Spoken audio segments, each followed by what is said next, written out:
Hi అండి. నేను మీ వర్ష aunty. ఈరోజైతే స్పెషల్‌గా పూరి చేసుకుందామని మీ ముందుకొచ్చాను నేను. ఇగ కొంచెం గోధుమ పిండి ఒక పావు కిలో అంతా, ఒక పావు కిలో అంటే ఒక నలుగురు తినొచ్చు.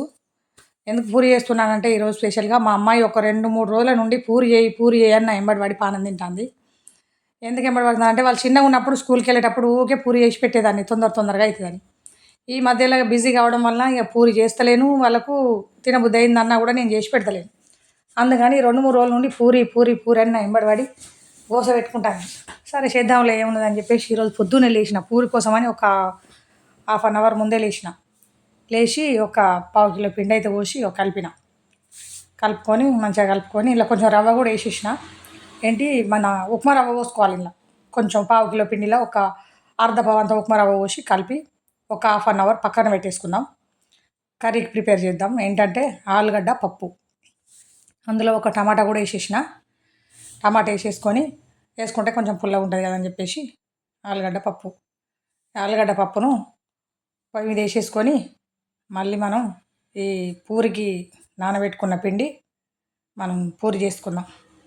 ఈ పచ్చి ఆలుగడ్డనే ఉడకబెట్టకుండా కట్ చేసి పెట్టి ఉన్నా. ఈ పూరి స్పెషల్ అని ఎందుకన్నానంటే మనం బయటికి వెళ్ళి తీసుకొచ్చుకుంటాం పూరి అని. ఇడ్లీ కానీ, దోశ కానీ, పూరి కానీ మనం బయటికి వెళ్ళి తీసుకొచ్చుకున్నప్పుడు మనకు అది స్పెషల్ అనేది ఏమి ఉండదు. ఎందుకంటే టైం దొరకదు కదా అని చెప్పేసి మనం బయటికి వెళ్ళి తీసుకొచ్చుకుంటాం. కానీ మనం ఇంట్లో చేసుకున్నట్టు అస్సలు ఉండవు. హోటల్లో చేసుకునేవి కానీ మనం ఇంట్లో చేసుకొని తింటేనే కొంచెం టైం లేట్ అయినా పర్లేదు కానీ బాగుంటుంది. అది ఆయిల్ పరంగా కానీ లేకపోతే ఇంకా పిండి పరంగా కానీ అన్నీ మనం పెట్టుకున్న క్వాలిటీలు అయితే బయట షాపుల నుండి తెచ్చుకున్న వాటిలలో దొరకాయి. కొంతమందికి పడనోళ్ళకైతే ఆయిల్ తిన్న వెంటనే దగ్గులేస్తుంది. ఎందుకంటే వాళ్ళని కూడా అనడానికి లేదు. వాళ్ళకు అనుకూలంగా వాళ్ళు తెచ్చుకొని వాళ్ళు వాడుకుంటారు. ఇంక మాట్లాడుకుంటా పప్పు అయితే పొయ్యి మీద వేసేసిన. ఆలుగడ్డ పప్పు పొయ్యి మీద వేసేసిన. దీన్ని మూత పెట్టుకొని కొద్దిసేపు మంచిగా గరం మసాలా అది అట్లనే రైస్లకు కూడా అవుతుంది కదా అని చెప్పేసి కొంచెం ఎక్కువనే వండిన. ఎందుకంటే ఇద్దరమే కాబట్టి మళ్ళీ రైస్లకు వేరే కర్రీ వండాలంటే నాకు టైం లేదు. దాన్ని కూడా ఇదే కొంచెం వేసుకుంటే అయిపోతుందని కొంచెం ఎక్కువనే వేసేసిన. కొంచెం గరం మసాలా వేసేసుకొని ఉప్పు వేసుకొని మూత పెట్టేసుకుందాం. ఇక మూత పెట్టేసుకొని మళ్ళీ మన స్పెషల్ పూరి ప్రిపేర్ చేసుకుందాం. ఇంకా ఈ పూరి మనం పిల్లలకు చిన్నప్పుడు ఏదన్నా ఊకే వాళ్ళకు తొందరగా అయ్యే ఐటమ్స్ తొందరగా అయిపోతుంది కదా అని మనం చేసి ఇస్తాం కదా. పిల్లలు దాన్నే ఇష్టపడి పెద్దగా అయినాక మరీ అడుగుతారు, నువ్వు చిన్నప్పుడు ఇట్లా చేసేదాన్ని మమ్మీ పూరి, చిన్నప్పుడు అట్లా చేసేదాన్ని మమ్మీ పూరి, నువ్వు ఇప్పుడు పూరి ఏమంటే చేస్తలేవు అని చెప్పేసి ఏమన్నా చిన్నప్పుడు చేసిన ఐటమ్స్ ఉంటేనైతే మా పిల్లలు ఊకే గుర్తు చేస్తారు. చిన్నప్పుడు స్కూల్కి వెళ్ళేటప్పుడు వాళ్ళు కొత్తిమీర జల్లేస్తానండి. పప్పు ఉడికింది. స్కూల్కి వెళ్ళేటప్పుడు ఊకే ఏంటిది పోపు కన్నం వేసి పెట్టేదాన్ని. జీరా రైస్, పోపు కన్నం అంటే జీరా రైస్. ఇప్పుడేమో ఎగ్ ఫ్రై రైస్ అంటున్నారు. ఒక ఎగ్ ఒకటి అయితే ఎగ్ ఫ్రై రైస్, నిమ్మకాయ పిండి కొంచెం పల్లీలు అవి వేసి పోపు కన్నం చేసి పెట్టేదాన్ని. ఆ పోపు కన్నం ఇప్పుడు ఏ కర్రీ ఉన్నా కూడా, చికెన్ కర్రీ ఉన్నా కూడా, ఏ కర్రీ ఉన్నా కూడా పోపు కన్నం అడుగుతారు. మమ్మీ పోపు కన్నం అని అంత ఇష్టం అన్నమాట. ఎందుకంటే మనం వాళ్ళు చిన్నగా ఉన్నప్పుడు ఏం తెలియనప్పుడు చేసి పెడతాం. అది టేస్టీ అనిపించింది అనుకోండి, మళ్ళీ మధ్యలో ఊగే అడుగుతారు. ఇగో ఇందాక మనం కలిపి పెట్టుకున్న పిండి రెడీ చేసుకుందాం. ఈ సైజులో ముద్దలు కట్ చేసుకున్నాం. ఎందుకంటే మనం హోటల్ కాదు కదా. షాపులకు అయితేనేమో మనం చిన్న కట్ చేసి అమ్ముకోవడానికి అయితే చిన్న కట్ చేస్తారు. మనం ఇంట్లోనే తినడానికి కాబట్టి కొంచెం పెద్దగానే చేసుకుందాం. పెద్దగా చేసుకోవడం వల్ల ప్రయోజనం ఏంటి అంటే చిన్నవి అయితే ఒక 4 తినాలి. 4 తింటే సరిపోతాయి. ఈ పెద్ద అయితే ఒక 2 తింటే సరిపోతాయి. ఈ పావు కిలో కొంచెం ఎక్కువనే పిసికిన. ఇన్ని అయినాయి. ఇవి మేమిద్దరం ఇప్పుడు తినంగా ఇంకొక ఇద్దరు ఎవరన్నా గెస్టులు వచ్చినా కూడా సరిపోతాయి. అనుకోకుండా ఎవరన్నా వచ్చిరనుకోండి, వాళ్ళకు కూడా పెట్టేస్తాం అన్నమాట. సరిపోతాయి. ఇవి చేసుకుంటా ఈ పూరీలు చేసుకుంటే కొన్ని విషయాలు మాట్లాడుకుందాం.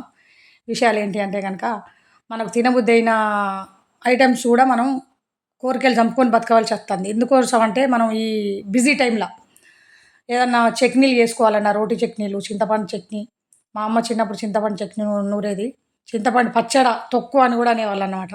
మనం ఇప్పుడు చింతపండు చట్నీ, పచ్చడ స్టైల్గా అంటాను. చింతపండు తొక్కని నూరుకునేటోళ్ళం, గుత్తుల తొక్కని నూరుకునేటోళ్ళం. ఇప్పుడు పల్లీల చట్నీ అంటున్నాం. కానీ ఇప్పుడు మనం పుదీనాలు అవి అన్నీ వేసుకుంటున్నాం. కానీ అప్పుడైతే ఇంకా అవి లేవు. ఒక్కరోజు నూరి మనం రోడ్లలో వేసి మనం ఒక డబ్బాలో ఎత్తుకొని పెట్టుకుంటే ఒక వారం రోజుల దాకా తినేటోళ్ళం అప్పుడు ఆ చట్నీలు. అంత బాగుండేవి. ఇప్పుడు అవి మనం నూరుకుందామంటే పిల్లలు కొంతమంది తెలియని వాళ్ళు షీ గది ఎందుకంటారు. మనకు టైం కూడా ఉండట్లేదు. అంత బాగుంటాయి అన్నమాట. అలాంటి చట్నీలు చేసుకొని మనం గుర్తు చేసుకొని అన్ని పాతయే గుర్తు చేసుకొని తినాలి. అవి తింటేనే హెల్తీగా ఉంటాం ఇప్పటి వాటికన్నా. ఇగో మూకుడులో వేస్తే బాగా నూనె ఇట్లా పోయాలని చెప్పేసి మళ్ళీ కాలిన నూనె పనికిరాదు కదా అని చెప్పేసి చిన్న ఒక మనం మేము కర్రీ వండుకునే దానిలోనే పోసి కాల్చుకుంటున్నాం. కాల్స్తున్నా చూడండి. ఈ సైజులో వస్తాయి పూరి. మనం మెత్తగా కాల్చుకోవాలంటే మెత్తగా కాల్చుకోవచ్చు. రోస్ట్‌గా మేమైతే రోస్ట్ తింటాం. ఎందుకంటే ఆయిల్ ఎక్కువ పట్టదు. మా అమ్మాయి కొంచెం డైట్‌లో ఉంది కాబట్టి ఆయిల్ పట్టద్దని చెప్పేసి నేను కొంచెం రోస్ట్ కాలుస్తా. రోస్ట్ అంటే తింటే కరకర అనాలి. అట్లా కాలుస్తా అన్నమాట. నేనైతే ఇగో ఇట్లా కాల్చేసిన. ఇందులోకు ఇంకా ఏంటి మన ఆలు, పప్పు కాకుండా ఇంకేంటంటే చాయలో కూడా వేసుకొని తింటది మా అమ్మాయి. ఈ ఈ పూరీలను చాయలో కూడా వేసుకొని తింటే బాగుంటుందన్నమాట. అది. ఈ అమ్మాయికి ఈ పూరి మా చిన్నమ్మాయికి కూడా చాలా ఇష్టం.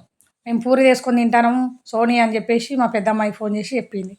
చెప్పంగానే మీరు పూరి చేసుకొని తింటారా? రేపు వస్తారు కదా నాకు కూడా తీసుకురమ్మని చెప్పింది. ఆమెకు కూడా కొన్ని ఎక్కువ చేసి పెట్టిన. రేపటి వరకు ఉంచుకొని ఆమెకు కూడా తీసుకొని పోతా. అవి ఉండని ఖరాబ్ కాని మొత్తం మీద తీసుకొని అయితే పోవాలి. ఇంగో పప్పు, ఇంగో పూరి తినండి, చూడండి. మీరు దగ్గరున్న వాళ్ళు రండి మీకు కూడా పెడతాను.